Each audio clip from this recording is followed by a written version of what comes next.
As Luke makes clear in the gospel story we just heard, the traditions and rituals that were observed by the Jewish people back in Bible times were fairly elaborate and detailed. Every firstborn male was to be presented to God, either at the temple in Jerusalem, or if such a trip was not possible, to the rabbi at the local synagogue. As we know from other gospel stories, the temple where Mary and Joseph went was a crowded, noisy place with people coming and going, talking and laughing, praying and singing, and selling and buying as well. It's hard to say how many, but at that time there must have been dozens of babies arriving at the temple, a regular parade of firstborns. How is it that Anna and Simeon picked out this baby from all the rest? What was different about him? What made him stand out from all the other babies, presuming that there was no halo glowing around his head? Actually, nothing. There was nothing noticeably different about the baby Jesus. It wasn't what was different about him, it's what was different about them, Simeon and Anna. After all, no one else seems to have noticed this baby among all of the babies.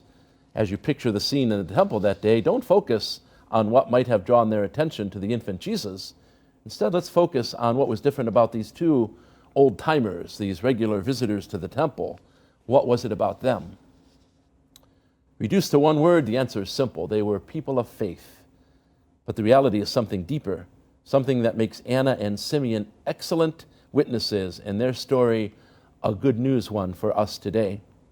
Luke goes out of his way to emphasize that Anna and Simeon were old.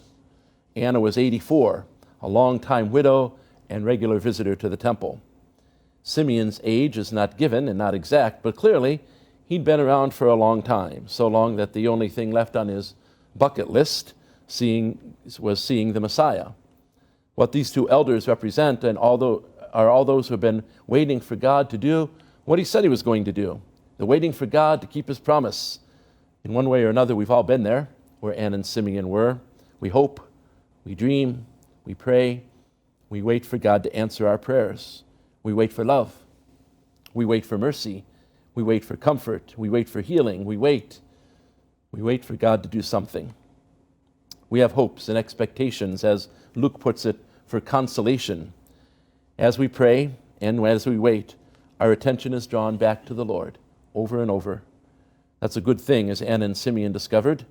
It's true that waiting can sometimes be the hardest part, but it's also the best part, the most important part.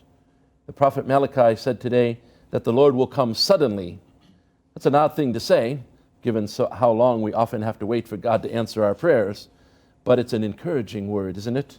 One that reminds us that God will answer every prayer and fulfill every promise. Just you wait.